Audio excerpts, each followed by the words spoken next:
just like that. Anybody see a problem with this one? This is actually a good sign. Why?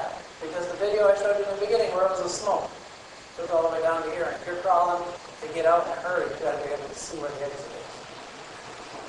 Las Vegas started putting them in after MGM's fire.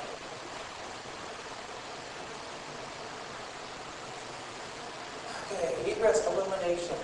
That means emergency lights. We have one up here. Got another one back there. You need to illuminate all the way out to the public way, which we've already established as to the street or sidewalk or sidewalk. We're going to test them. How you test them? There's a little test button on them. You can reach up, push the button, they either light or they don't. When you test them, if you're going to test them yourself, push the button and hold on to it. Count to 30. Why? Because that gives the battery a chance to discharge just enough that it'll recharge. These are what some of the ones look on the outside look like. So if you've ever seen them on the outside of a building, that's what they look like. If you see something like this, that's obviously broken. It needs to be fixed. When we come in, we'll require that to be done. If you've done some painting recently, make sure they're all uncovered. They won't work if they're covered. Now this is an exit or an emergency light. It functions, but it doesn't function well because look at the position of the head. That's up near the ceiling. So this one's shining across the ceiling and that one's shining up at the ceiling. We need emergency light at the floor level. So the heads need to be turned down to illuminate the paths of egress. On that note, one thing we're going to check for, I'll show you here. Like I said, we're going to test them. So we push the button, it lights, it lights.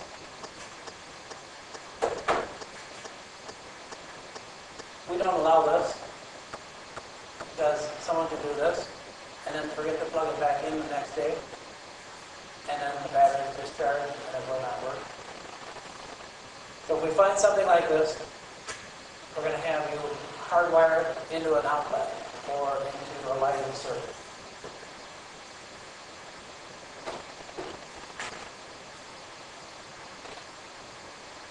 Okay, exits and stairs shall be maintained clear at all times, and no storage is allowed in the stairs.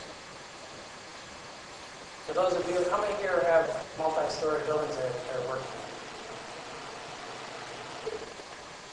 Okay, most of you. You realize that in a fire, that stair tower is an area of protection for you. So if there is a fire, you can go into that stairway. It's an area of refuge for less than able people, handicapped, wheelchair bound people. And it's designed to protect you from a fire for up to an hour or longer, depending on how tall your building is. Within that hour, I'm sure the fire department will get there. The fire put out.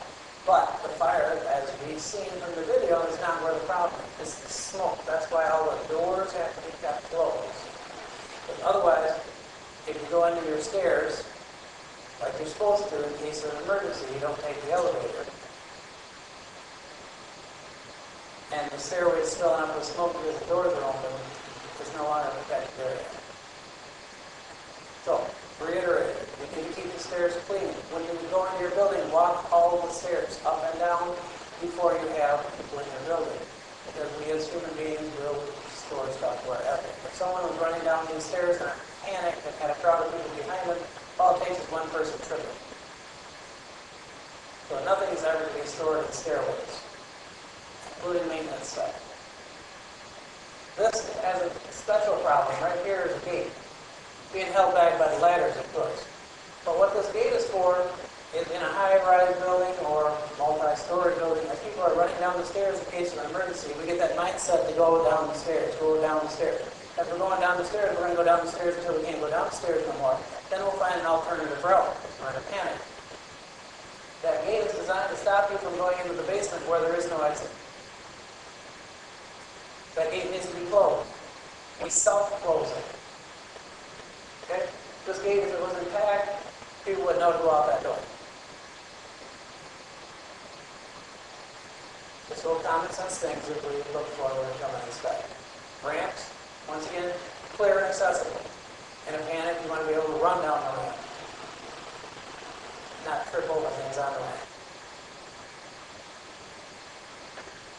This is that stair door that I was talking about. If the fire was on the first floor and the top floor was open, guess where the smoke's going? Now we've just jumped a bunch of floors with that toxic arsenic, cyanide, carbon monoxide.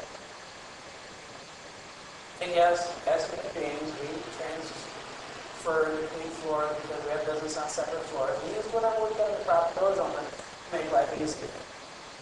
I understand that. But from a safety standpoint, we have to make sure they stay intact. That stair tower, its integrity is intact. Now this is just a regular fire door that separates a hallway from a space. It's being propped open because people go in and out. Well, doors, even the doors in your home, will keep a fire up in your bedroom. Let's take it from there. You're sleeping in your bedroom, you close your bedroom door at night. Even if it's one of them real thin doors, that you can basically almost pound your hand through, will keep a fire out of your room for about 20 minutes if that door is shut. That's what the doors will do. They're a fire break of sorts. As you can see from this door here, this was closed during the fire. We have a little smoke transition coming out here. That's what the other side of the house, other side of that hallway looked like. They do work. They just have to be closed. They'll keep that smoke and flames from transferring. Fire alarms, I'm not going to get into real in-depth about fire alarms. We do have fire alarms here. There's a horn strobe right behind you over there. There's a handful by the doors. You have to maintain the fire alarm. If you're the building owner, you have to have it inspected every year to make sure that it stays operational.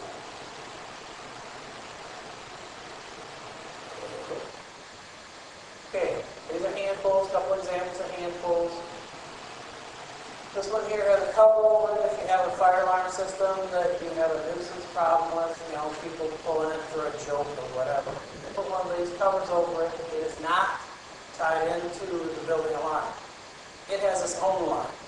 So when they pull that cover off, it reaches this ear-piercing screech, which is designed to let everybody else in the space know to look in that direction. Then you can see who's going to play the nuisance. Okay? In order to stop the screech, put the cover back on, it goes away.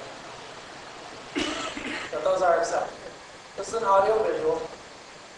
Audio means sound, video means you can see it. That's just the visual over there. If you have them, they have to be clear and unobstructed, just like the handful here. If you're moving stuff around, you can't put stuff in front of it. You've got to be able to get to it. And that emergency case. Nobody knows when an emergency is going to happen, so they have to be clear at all times. Keep them accessible to anybody. That's an audio-visual that they were painting around. That one's broke. If it's broke, fix it. It's covered up, uncover it. Sprinklers, once again, I'm just going to breeze over it because you don't need to know much about it, but you need to know if you have them, they have to be clear and accessible.